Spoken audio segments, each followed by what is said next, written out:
I'm not the kind of guy who snoops. I don't go through phones. I don't track locations. I don't second-guess every smile. But when you've been married for nearly 10 years, certain things just click differently when something's off. And the first thing that fell off was the ring. Last month, my wife Vanessa left town for what she called a girls' getaway weekend to celebrate her best friend's engagement.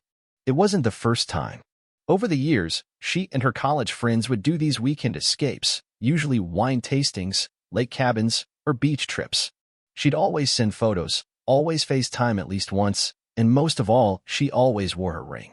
That small symbol mattered. Until this time. It started with a group picture posted on one of the girls' Instagram stories. I wasn't even looking for anything. It popped up as a suggested story. And there it was, Vanessa smiling, holding a mimosa, mid-laugh, and her hand was clear as day. No ring. Not on the left. Not on the right. Not anywhere. At first, I thought it had to be a mistake. Maybe she took it off for the pool or didn't want to lose it. But it was in several pictures: dinner, breakfast, beach. The ring was consistently missing. No tan line. No indentation. As if it had been off for days. That's when I noticed something else. No photos on her profile. None. Vanessa always posted. Always captioned. Always tagged. But this time, she went completely dark. I waited. Not a single update from her side. When she finally got home Sunday night, everything seemed normal. She greeted me with a kiss. Laughed like nothing happened. I looked down. Her ring was back on. So I asked, calmly, "Did you forget your ring while you were gone?" She hesitated, just slightly. Enough to light a match in my mind. "Oh, yeah, I guess I forgot to put it back on after the pool." Just one pool day? But it was missing in every photo. The stories had timestamps. Morning, afternoon, late night. I didn't say anything else. Just nodded. But something had changed. That night, while she slept, I got out of bed and opened a private note I'd been keeping for months.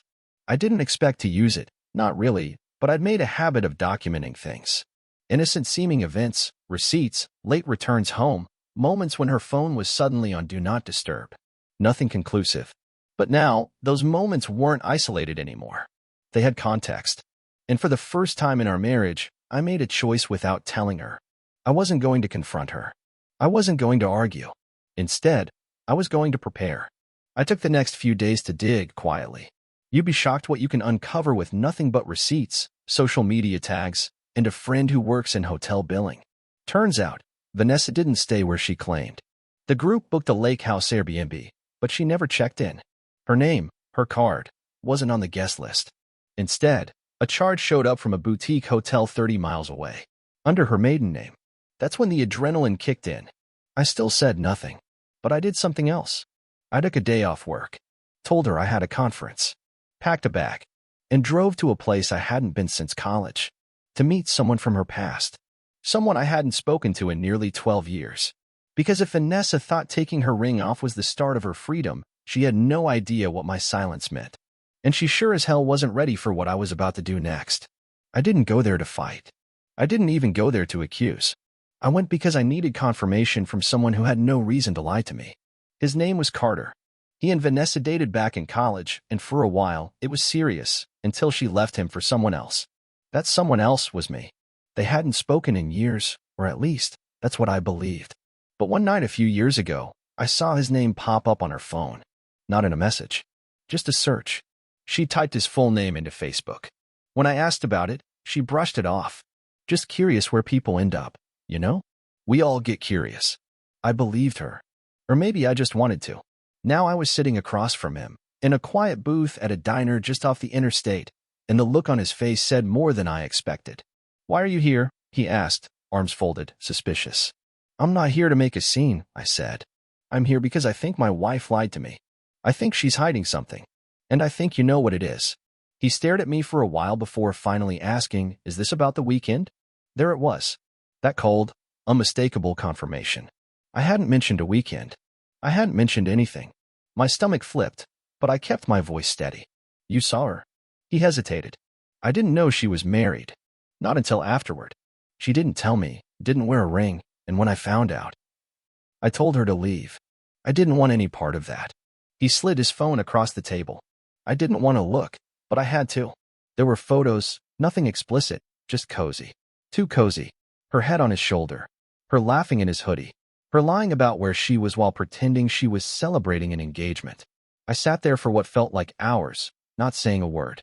The woman I married was methodical, calculated, charming. She never forgot her ring. Her lies were always clean. But this was reckless. "I'm not trying to hurt you," Carter said quietly. "But you deserve to know." I thanked him and left. I didn't ask for more. I didn't ask for details. What mattered was already clear. She had crossed a line she couldn't step back from. Back home, I didn't scream. I didn't pack her things. I made dinner. I smiled. I asked how her day was. Because now I had something she didn't, leverage. And I needed time to turn it into something useful. That night, I sent copies of the hotel charges, her photos, and Carter's confession to my personal email, a backup cloud drive, and one more place, my lawyer. Vanessa still had no idea I knew. The next morning, she kissed me goodbye and left for work as if nothing had changed. But something had. Everything had. I wasn't just her husband anymore. I was her quiet reckoning, the shadow creeping up behind her comfort. And every fake laugh she gave me now felt like the ticking of a countdown. I called her mother later that day, not to tell her what happened, but to ask a single question. What day is Vanessa's birthday party planned for next month? Her mom said it was already in motion, that everyone was invited, her friends, her co-workers, even a few family members flying in. Perfect, because I had a plan, and I'd already bought the projector. Vanessa thought the worst thing I could do was leave. She had no idea I was going to stay long enough to make sure everyone else saw the real her. I had 32 days. That's how long until Vanessa's surprise birthday bash, one she wasn't supposed to know about. Her mom and sisters had been planning it for months, renting out a cozy venue just outside town, decorating it with photos from childhood, building up this fantasy version of the perfect daughter, wife, friend. It would be family, colleagues, old friends flying in from both coasts. Everyone who still believed Vanessa was the woman she pretended to be. But I'd already started rewriting that narrative. I wasn't going to sabotage her birthday. That would have been too easy, too bitter. No, what I planned wasn't about revenge. It was about exposure, truth, a mirror, and it started with a projector. Over the next 3 weeks, I turned into a man obsessed with details. Every moment I wasn't at work or home, I was gathering. I found more photos on Carter's socials, some taken by others that had her tagged before she could untag herself. One in particular broke me. She was on a rooftop bar, sitting between Carter and another guy, wearing his hoodie, her legs draped over his lap. She was laughing, really laughing, a laugh I hadn't seen from her in months.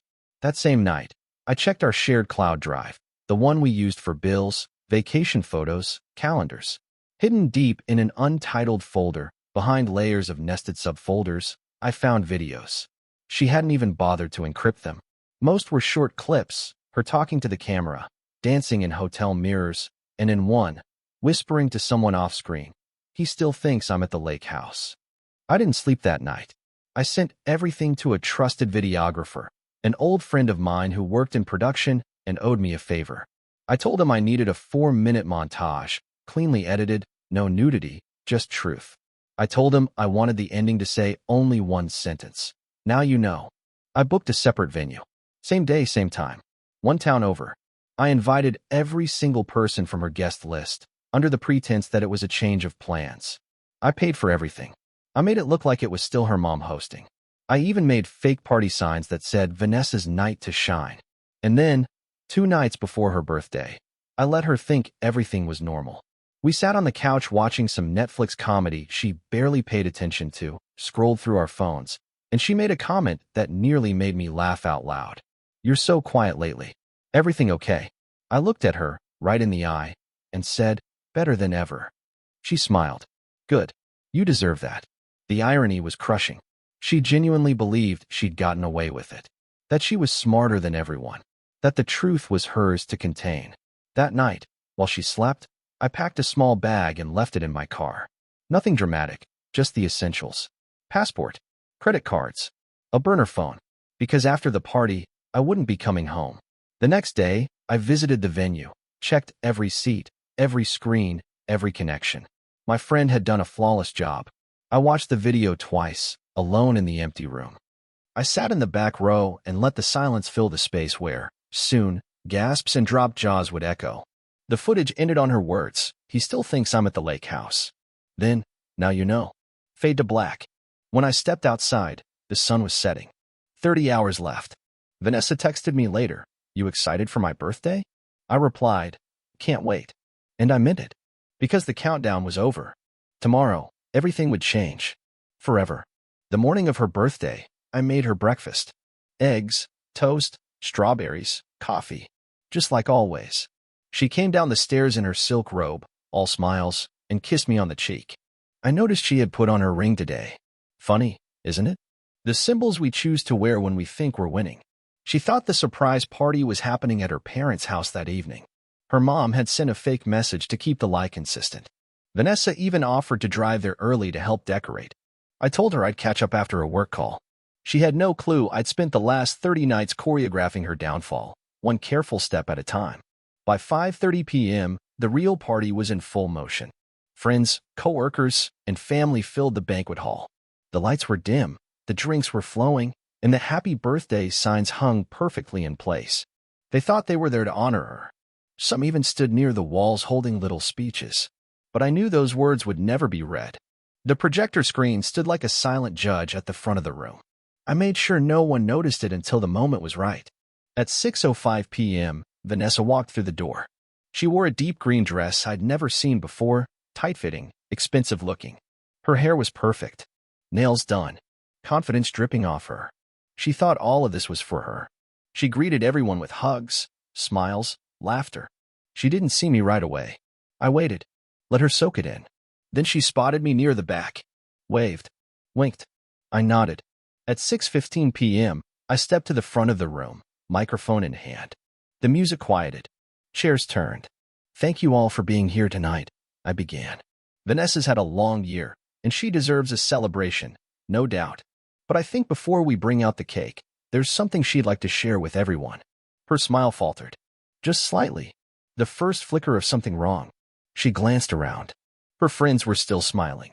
Her mom still clapped. But I saw her posture shift. I tapped the mic, "So please, enjoy this short video presentation. And then, Vanessa, the floor will be yours." The lights dimmed. The projector clicked on. She turned to look just as the first clip played. Her voice. Her laugh. The rooftop scene. Her in the hoodie.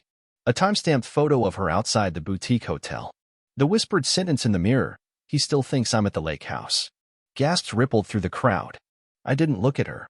I looked at everyone else. Her co-workers exchanging wide-eyed glances.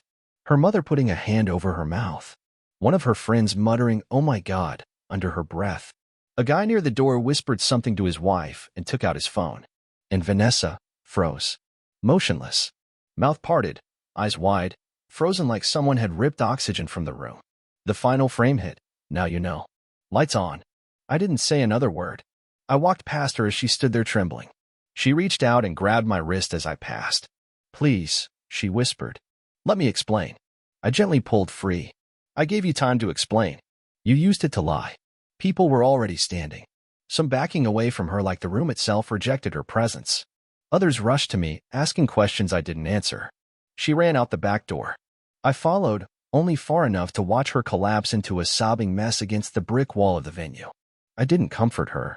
I didn't film her. I didn't even gloat. I just walked to my car, unlocked the door, and slid into the driver's seat. Then I drove away without looking back. But this story wasn't over yet. Because what I had uncovered next, buried beneath that weekend and her lies, was darker than I ever could have imagined. And this time, it didn't just involve her. 2 days passed after the party, and I didn't hear a word from Vanessa. Not a call, not a text, not a knock on the door. Her clothes were still in the closet, her toothbrush still in the bathroom, but the woman herself had vanished. I wasn't sure if she'd gone to her sister's place or booked a hotel to hide from the wreckage, but I didn't care enough to find out. My phone stayed on silent. My life, for once, was completely quiet. Peaceful, even. That silence ended on the third day. I was sitting in a cafe not far from my office, just sipping black coffee, scrolling through emails, when a man walked up to my table and said my name. I looked up, confused. Mid-30s, dark jacket, heavy stubble, aviators, even though we were inside. I thought he was a process server or some private investigator hired by Vanessa to start fighting back. But then he slid into the seat across from me, and said something that made the hairs on my neck rise. "You don't know me, but I know what your wife did. And it wasn't just cheating." I blinked. "Excuse me." He looked around like he didn't want to be seen, leaned in, and said it again, this time slower. "She's been involved in something. Something bigger than you know. You need to listen before she finds out we spoke." At that point I thought maybe he was mentally unstable. But he reached into his pocket, not for a weapon, but for a flash drive. He placed it on the table between us like it was made of gold. "Watch it. Alone. Then decide if you want to get the hell out of town." And just like that, he stood up and walked out. No name. No number. Just those last words ringing in my ears like a warning bell. I didn't touch the flash drive for 2 hours. I brought it home and stared at it like it might explode. Finally, I plugged it into an old laptop, not connected to anything. No Wi-Fi. No cloud. Just raw data. Inside were 4 folders, all named with dates. The first folder was a recording, audio only. A voice I immediately recognized, Vanessa's. She was arguing with someone. Angry. Swearing. But then she said something that made my stomach drop. "I told you already, I'll get the info from him. He won't even know it's missing." Get the info? From me? I clicked into the second folder. It was a screen recording of my email inbox, my work email. Someone had accessed it. Browsed through contracts, NDAs, proposal drafts from clients. All highly confidential. Some of it even protected by federal regulations. How? How the hell had she gotten into that? Then the third folder. This one had photos. Vanessa sitting in a car with a man I'd never seen before. Older, well-dressed, always in a different car. They weren't kissing. It wasn't romantic. It was transactional. Documents being passed. Phones. One photo had my ID badge from work in her hand. I couldn't breathe.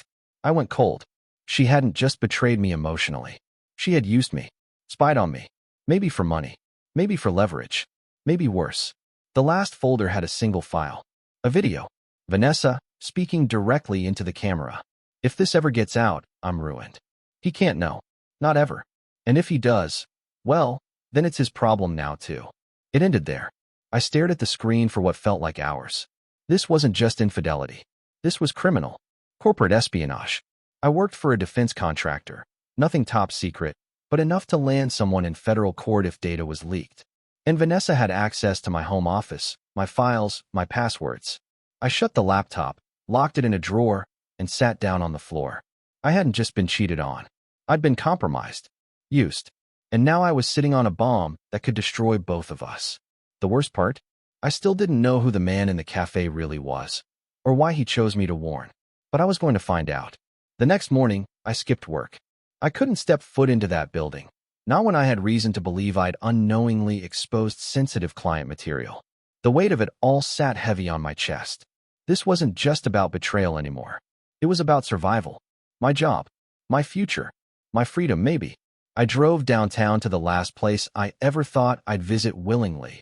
A private attorney's office recommended by a friend from college who worked in government security.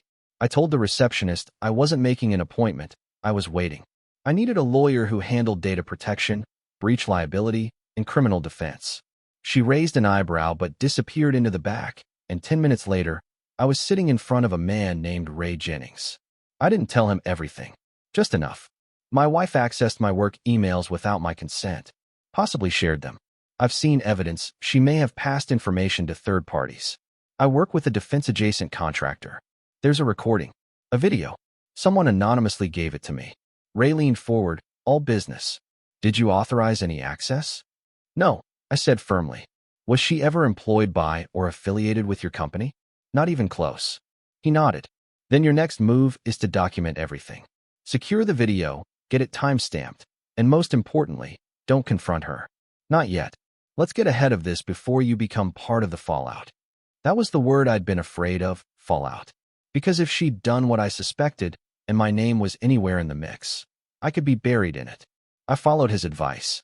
Filed a precautionary disclosure with our internal security division at work without accusing her outright. Just enough to cover myself. If the company ever traced a leak, I wanted a record showing I came forward early. But while Ray started prepping a defensive file, I dug deeper. I used one of Vanessa's old tablets, one she hadn't touched in years but never reset. It was still connected to an old cloud backup, her personal files. There were hundreds of entries. voice memos, screenshots, password notes, dates and times logged like some kind of intel journal. She had been tracking me for months. Some entries were shockingly specific. He logged into contractor portal at 9:12 a.m. Save project draft labeled Canyon Loop. Asked what it meant. He deflected. He's locking the cabinet now after work. Need a better excuse to get the key again. I was stunned. Sick. Rage curled in my stomach like hot wires. And then I saw it. An entry dated 9 months ago. A meeting with someone labeled only as D. There was a restaurant name, time, and note. He said it's worth more than I thought. Want samples? I remembered that night. She said she had dinner with an old coworker.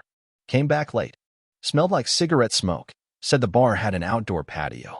That night, we had a fight about something stupid, and she cried, claiming she felt disconnected lately. Now I knew why.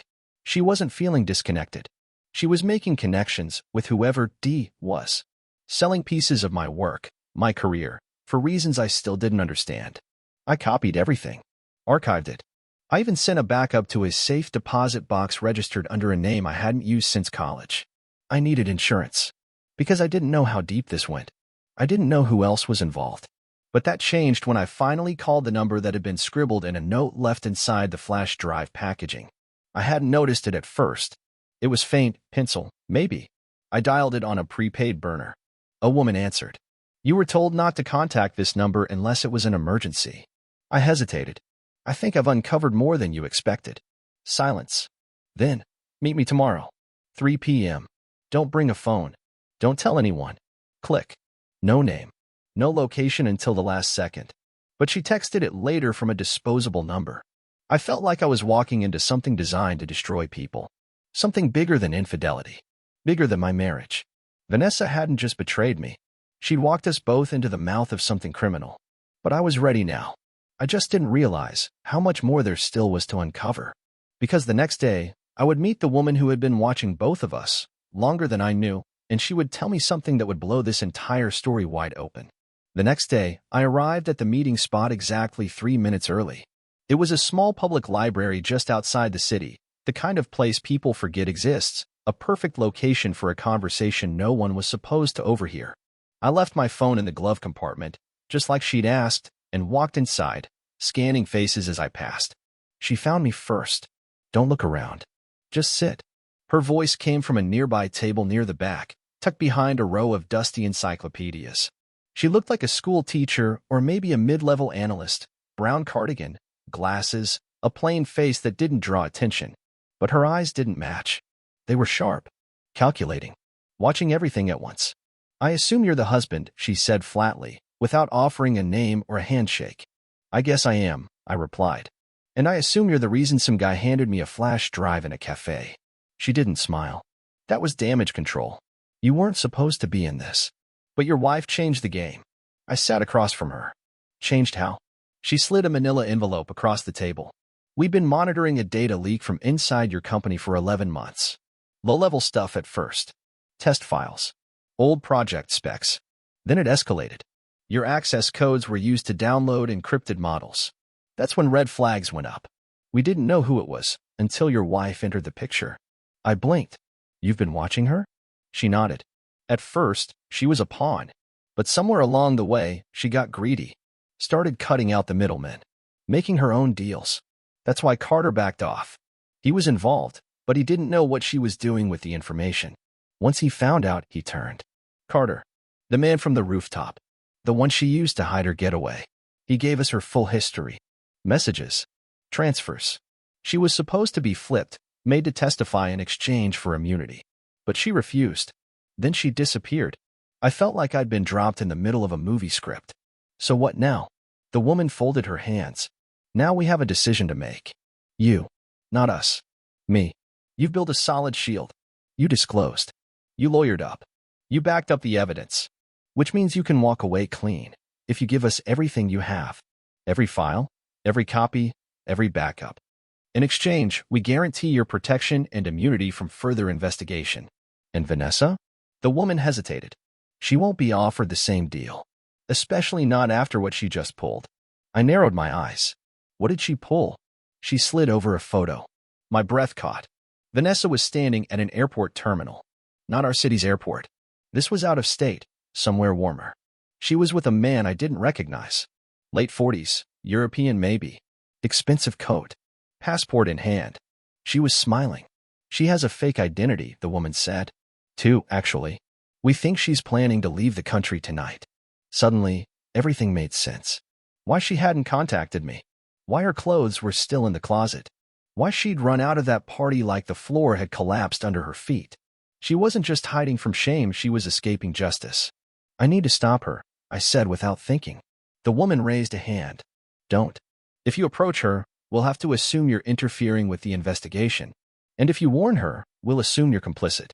I sat back in my chair, my pulse pounding. I want her to face everything. I want her to sit in the wreckage she created.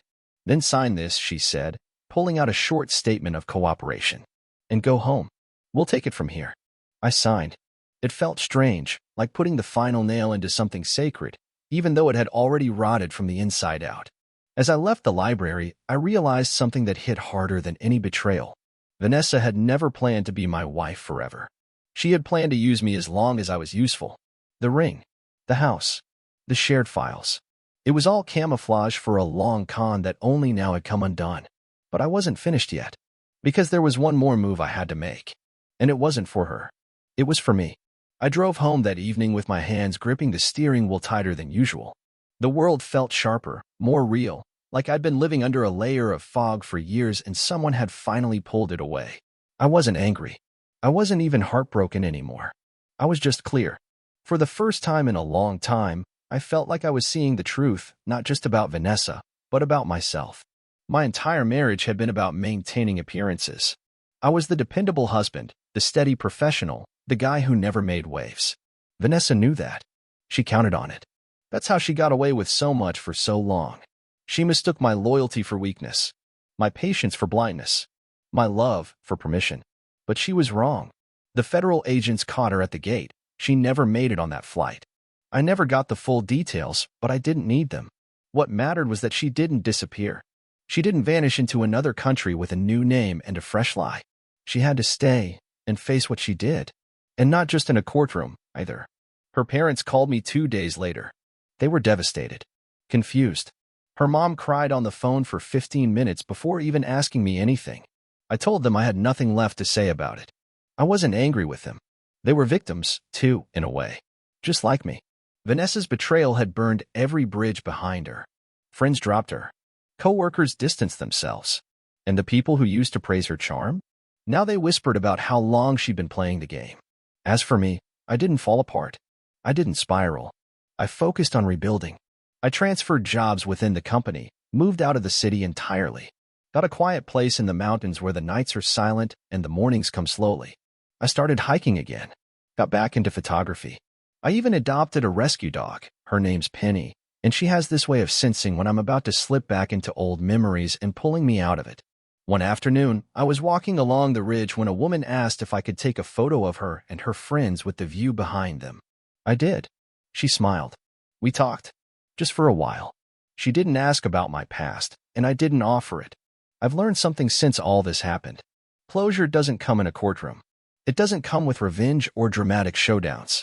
It comes in quiet moments, when you're standing on a new path, surrounded by people who don't know the worst parts of your story, and you realize you're okay with that. I'll never forget what Vanessa did. But I don't carry it like a wound anymore. I carry it like armor. And every step forward? It's mine, not hers.